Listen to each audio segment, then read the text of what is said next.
Hello students, मैं अंजलि पयाल स्वागत करती हूँ आपका आईसीटी वर्चुअल क्लासरूम देहरादून से। कैसे हैं आप सब लोग? उम्मीद करती हूँ आप सब लोग अच्छे होंगे और अपनी लाइफ में बहुत बेहतर कुछ कर रहे होंगे। आज हम बात कर रहे हैं क्लास 9 के साइंस की, और जैसा कि आप लोग जानते हैं सेकंड चैप्टर यहाँ पर चल रहा है, is matter around us pure, यानी कि क्या हमारे आसपास के पदार्थ शुद्ध हैं। तो पदार्थों की बात हो रही है, शुद्धता की बात यहाँ पर हो रही है, जिसमें कि हम केमिकल क्लासिफिकेशन लेकर चल रहे थे मैटर का। और बहुत सारे टॉपिक्स को पढ़ने के बाद हम लोग आए थे कि कणों के साइज के, यानी कि आकार के आधार पर आप 3 प्रकार के यहाँ पर मिश्रण देखते हैं। और वो 3 प्रकार के मिश्रण आपके क्या क्या थे? एक सोल्यूशन था, दूसरा सस्पेंशन था और तीसरा कोलॉइडल सोल्यूशन था। ठीक है ना? तो सोल्यूशन पर हम लोग यहाँ पर बात कर रहे थे। सोल्यूशन बेसिकली एक होमोजीनस मिक्सचर है, 2 और मोर देन 2 सब्सटेंसेस का, 2 या 2 से अधिक पदार्थों का, जिसमें कि उसके 2 अवयव पाए जाते हैं। एक सॉल्वेंट होता है और दूसरा सल्यूट होता है, एक यानी विलायक और दूसरा विलेय। ओके, तो विलायक यहाँ पर वो है जो अधिक मात्रा में उपस्थित है, और इसके अतिरिक्त जिसका यहाँ पर घोलने वाला ये टर्म भी आप इसके लिए यूज करते हैं। ठीक है ना? और विलेय आपका क्या है? जो कम मात्रा में यहाँ पर विलयन में उपस्थित है, उसको विलेय कहा जाएगा। ठीक है ना? विलायक ही आपका भौतिक अवस्था का निर्धारण करता है पूरी विलयन की। ठीक है ना? तो ये सब हमने पढ़ा था। प्रॉपर्टीज पर हम लोग बात कर रहे थे, सोल्यूशन की प्रॉपर्टी क्या क्या होगी। तो पार्टिकल एक तो बहुत छोटे होते हैं, ठीक है, इनका डायमीटर 1 नैनोमीटर से कम होता है, और इन पार्टिकल्स को हम नेकेड आई से नहीं देख सकते हैं। इसके अलावा पार्टिकल आपका जो बीम ऑफ लाइट होती है, प्रकाश का पुंज है या किरण है आपकी एक, उसको स्कैटर नहीं करते हैं, इसलिए ये टेंडर इफेक्ट शो नहीं करेंगे। एंड सोल्यूट पार्टिकल जो होंगे वो यहाँ पर अगर आप विलयन को स्थिर रख देते हैं तो सेटल डाउन नहीं होते हैं। और इसके अतिरिक्त जो यहाँ पर कंपोनेंट्स हैं विलयन के, यानी कि अवयवी घटक हैं, उनको पृथक्करण के द्वारा पृथक नहीं कर सकते आप किसी भी पृथक्करण विधि द्वारा या बेसिकली फिल्ट्रेशन के द्वारा। ठीक है? क्योंकि पार्टिकल का जो साइज है वो बहुत छोटा है। क्लियर है? चलिए ना, अलॉयज पर हम लोग बात कर रहे थे। मिश्र धातुएं क्या होती हैं? अलॉय आपका क्या है basically? So alloys are homogeneous mixture of metals.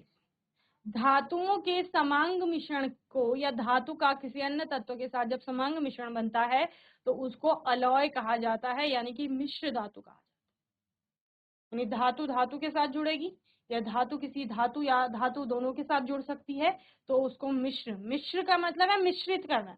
और धातु आप लोग जानते हैं, तो धातु को किसी के साथ मिश्रित किया जा रहा है या धातु के साथ ही मिश्रित किया जा रहा है, उसको मिश्र धातु कहा जा रहा है। तो जनरली पर्टिकुलर कोई कोई मिश्र धातु के बारे में आप लोग पढ़ते हैं, जैसे स्टील हो गया आपका, स्टील के बर्तन देखोगे अपने घर में। ठीक है ना? तो स्टील क्यों बनाया गया? अगर आप अलॉय की बात करेंगे, उसको क्यों बनाया गया? तो धातुओं में कुछ वांछित परिवर्तन आपको चाहिए थे, डिजायरेबल चेंजेस आपको चाहिए थे, और वो चेंजेस लाने के लिए आप उसमें कोई और चीज ऐड कर देते हैं, किसी मेटल में कोई और चीज ऐड कर देंगे, और फिर उससे बन जाती है मिश्र धातु। जैसे लोहा होता था पहले, लोहे के बर्तन होते थे, लोहे के बर्तन भारी भी होते हैं, है ना? और क्या होता है, उस पर जंग लग जाता है लोहे पर, तो इसलिए स्टील के बर्तन बनाएंगे। तो लोहे में आपका कार्बन मिला दिया गया, ठीक है, जिससे कि उसमें कुछ वांछित परिवर्तन किए जा सके। तो अब स्टील के बर्तन थोड़े हल्के होते हैं, उन पर जंग भी नहीं लगता है। तो इस तरह से आप लोग पढ़ते हैं। देन ब्रॉन्ज की बात करें, कांसा, और combination of copper and tin, दोनों ही धातुएं हैं, यानी तांबे और टिन को जब मिलाया जाता है तो कांसा बनता है। वहीं पर ब्रास आपका क्या है? अब mixture of copper and zinc, तांबे की और जिंक की, यानी जस्ते का को जब मिलाया जाता है तो उसको ब्रास कहा जाता है, यानी कि पीतल। ठीक है?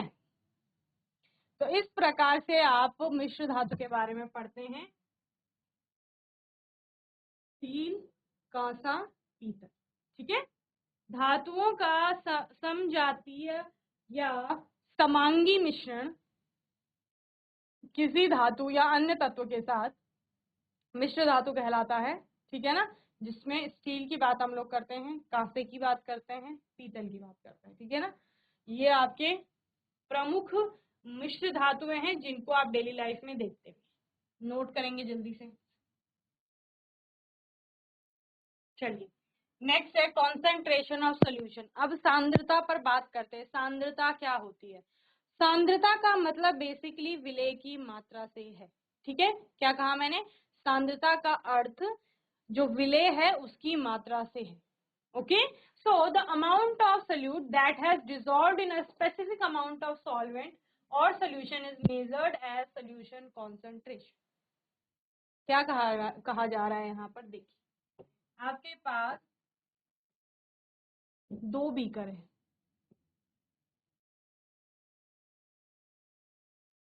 दो बीकर है, दोनों में आपने 100 ml 100 ml जल ले लिया। कितना है ये? 100 ml, और ये भी कितना है? 100 ml। ठीक है, दोनों ही बीकर में आपने नमक मिलानी है। ठीक है, क्या मिलानी है? नमक। सॉल्ट ऐड कर रहे हैं। इसमें जो आपने सॉल्ट ऐड की है, सपोज वो 10 ग्राम है, और इसमें 100 ml में जो आपने सॉल्ट ऐड की है वो सपोज 2 ग्राम है। अब किसकी कॉन्सेंट्रेशन अधिक होगी?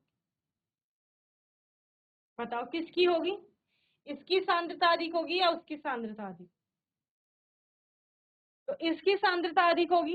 क्यों? क्योंकि यहाँ पर विलय की मात्रा अधिक है। तो यही बोला जा रहा है, the amount of solute, solute की जो मात्रा है दैट हैज डिसॉल्व्ड, जो घुली हुई है, in a specific amount of solvent, किसी स्पेसिफिक अमाउंट ऑफ सॉल्वेंट में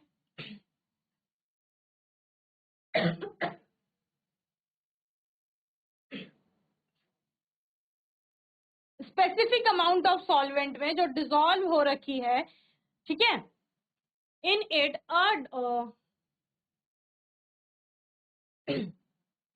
specific amount of solvent or solution is measured as solution concentration। ठीक है ना, उसको क्या कहा जाता है? यानी कि विलयन में या फिर विलायक में किसी पर्टिकुलर अमाउंट में जितनी विलय घुली हुई है वो उसकी वो विलयन की सांद्रता है।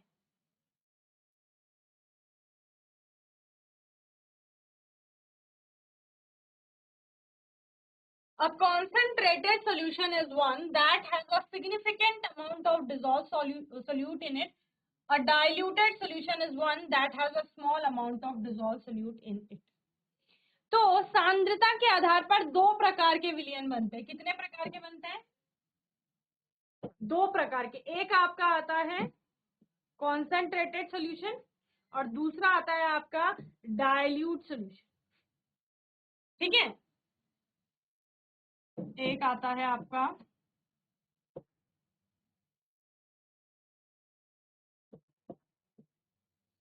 कॉन्सेंट्रेट सॉल्यूशन, और दूसरा आता है आपका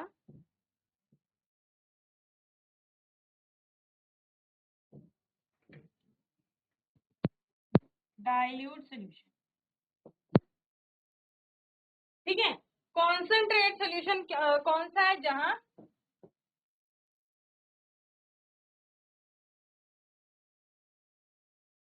मोर अमाउंट ऑफ सॉल्वेंट या large amount of solvent present. ठीक है ना, और यहाँ पर small amount of solvent.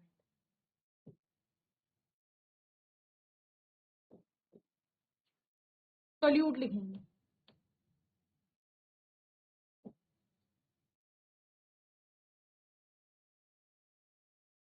More amount of solute, विलय की मात्रा। देखो कंफ्यूज नहीं होंगे, क्या बोला मैंने? आपने लिए 2 ग्लास पानी, ठीक है, और 2 ग्लास पानी जो 100 ml के, उन 100 ml पानी में आपने एक में डाल दिया 10 ग्राम नमक और एक में डाल दिया 2 ग्राम नमक। अब क्या बोल रहा है? जिसमें अधिक मात्रा में आपका नमक उपस्थित है, विलेय की अधिक मात्रा है, लार्ज अमाउंट ऑफ सोल्यूट या मोर अमाउंट ऑफ सोल्यूट जहां पर है, वो कॉन्सेंट्रेटेड सोल्यूशन आपका कहलाएगा। और डाइल्यूट सोल्यूशन कौन सा? जहां पर स्मॉल अमाउंट ऑफ सोल्यूट आपका प्रेजेंट है। यानी जो 2 ग्राम होगा वो एज कंपेयर टू दिस वो क्या होगा? डाइल्यूट होगा। तो ये वाला क्या हो गया? डाइल्यूट। और ये क्या हो गया? कॉन्सेंट्रेटेड।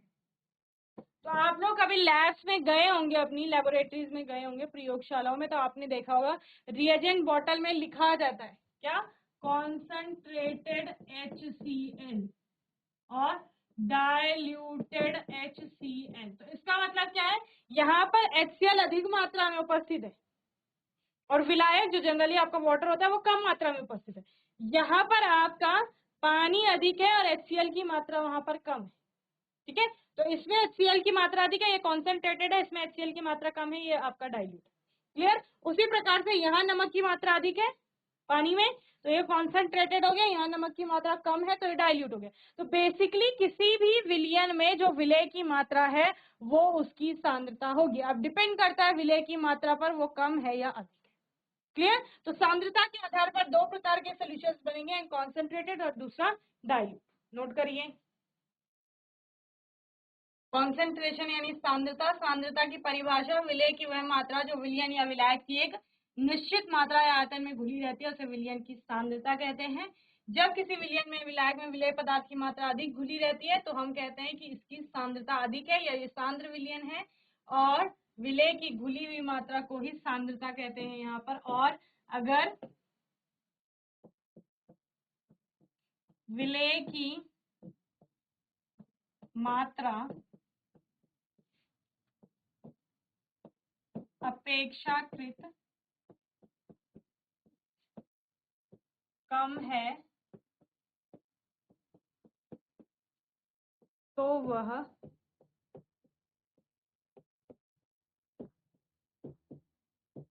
तनु विलयन होगा। ठीक है, तो सांद्रता के आधार पर आप लिखेंगे सांद्रता के आधार पर दो प्रकार के विलयन,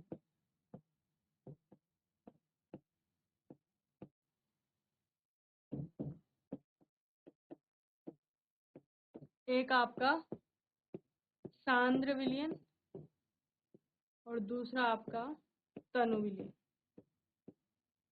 ठीक है, तो सांद्र यानी जिसको हम कॉन्सेंट्रेटेड कह रहे थे,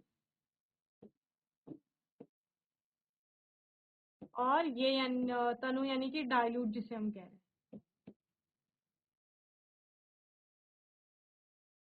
चलिए सॉल्युबिलिटी की बात करते हैं। विलेयता क्या है, देखो विलेय उसमें घुल रहा है, किसमें, विलायक में, तो वही उसकी क्या है आपका, आप किसी भी सोल्यूशन में सॉल्युबिलिटी किसकी बताएंगे, बताओ। The amount of a solute that dissolve in a solvent is known as its solubility. किसी भी सोल्यूशन में विलेय कितना घुल रहा है वो उसकी क्या होगी, विलेयता होगी। The majority of solutes become more soluble when the solvent temperature rise.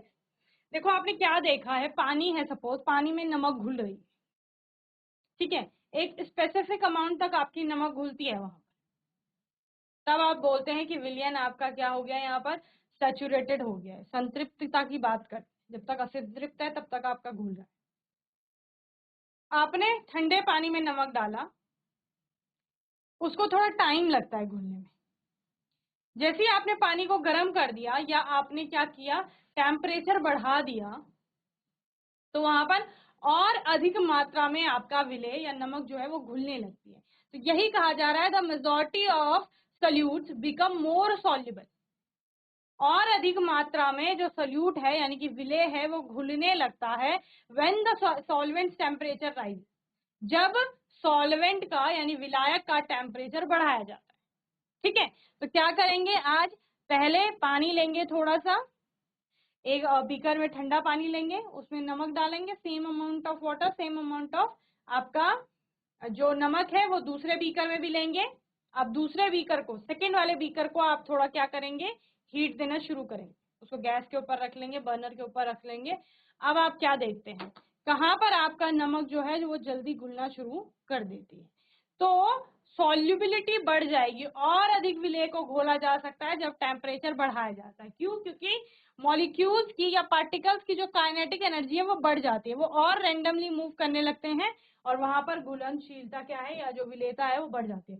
Solubility is the property showing the ability of a given substance which is the solute to dissolve in a solvent. Solubility is the property showing the ability of a given substance.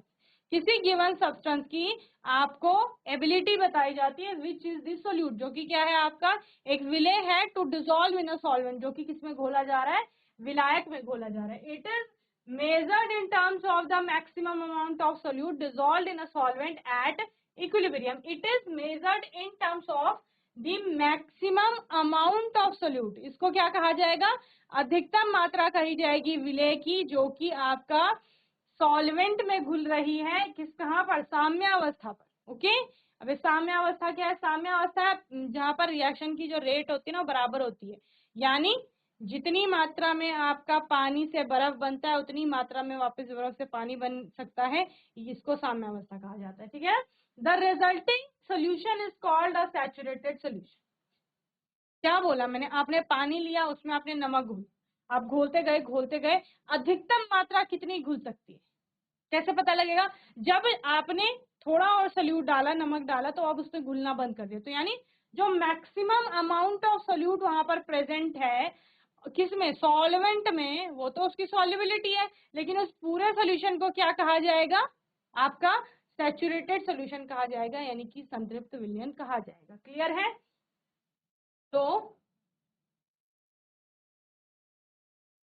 घुलनशीलता या विलेयता क्या है, एक विलायक में घुलने वाले विलेय की मात्रा को उसकी घुलनशीलता या विलेयता के रूप में जाना जाता है। विलायक का तापमान बढ़ने पर अधिकांश विलेय अधिक घुलनशील हो जाते हैं। विलेयता किसी दिए गए पदार्थ की जो विलेय है, किसी विलायक में घुलने की क्षमता दिखाने वाला गुण है। इसे साम्यावस्था में किसी विलायक में घुले विलेय की अधिकतम मात्रा के रूप में मापा जाता है। परिणामी विलयन को संतृप्त विलयन कहते हैं। परिणामी विलयन यानी कि जो विलयन इससे बन रहा है उसको क्या कहा जाएगा, संतृप्त विलयन कहा जाएगा। क्लियर? तो विलेयता के आधार पर तीन प्रकार के आपके विलयन बनेंगे, संतृप्त, असंतृप्त और सुपर सैचुरेटेड, जिनको कहा जाएगा। ठीक है ना, यानी संतृप्त कौन से हैं, जिनमें आप और अधिक नॉर्मल टेम्परेचर पर और अधिक आप विलेय नहीं घोल पाएंगे।